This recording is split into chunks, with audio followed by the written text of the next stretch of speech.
Mariana, Alfred, Lord Tennyson. With blackest moss the flower plots were thickly crusted, one and all. The rusted nails fell from the knots that held the pair to the gable wall. The broken sheds looked sad and strange, unlifted was the clinking latch, weeded and worn the ancient thatch upon the lonely moated grange. She only said, "My life is dreary, he cometh not," she said. She said, "I am aweary, aweary, I would that I were dead." Her tears fell with the dews at even, her tears fell ere the dews were dried. She could not look on the sweet heaven, either at morn or eventide.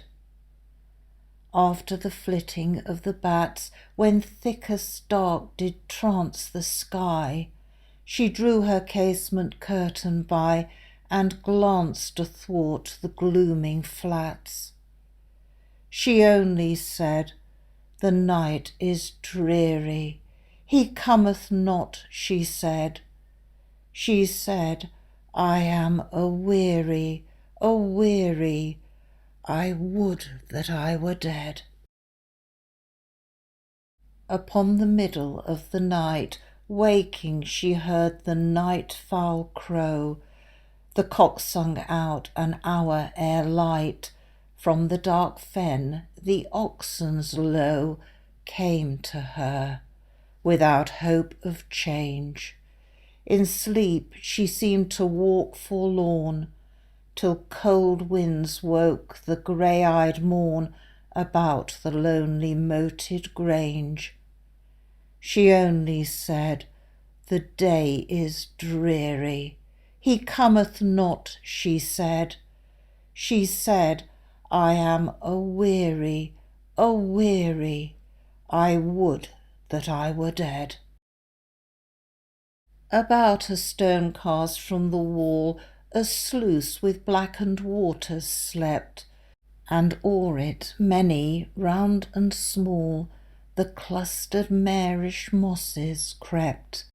Hard by a poplar shook alway, all silver green with gnarled bark, for leagues no other tree did mark the level waste, the rounding grey. She only said, "My life is dreary, he cometh not," she said.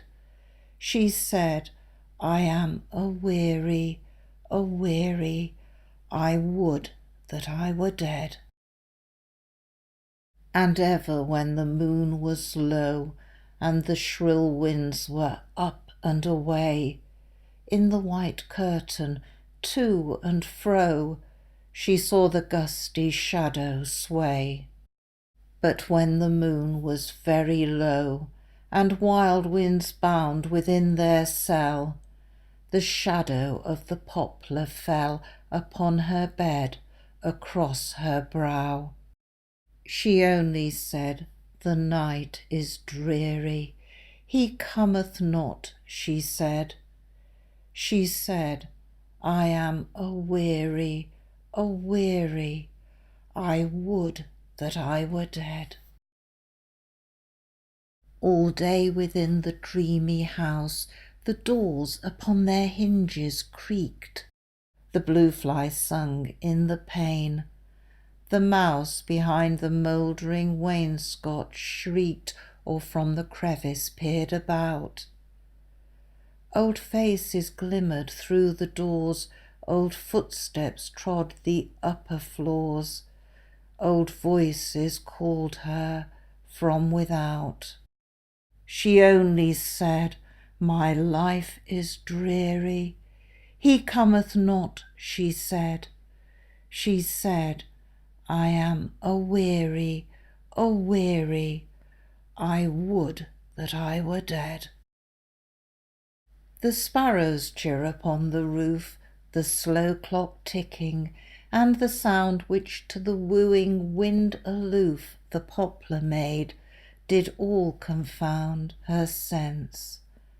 But most she loathed the hour when the thick-moted sunbeam lay athwart the chambers, and the day was sloping toward his western bower.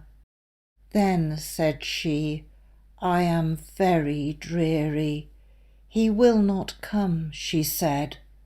She wept, I am a weary, O God, that I were dead.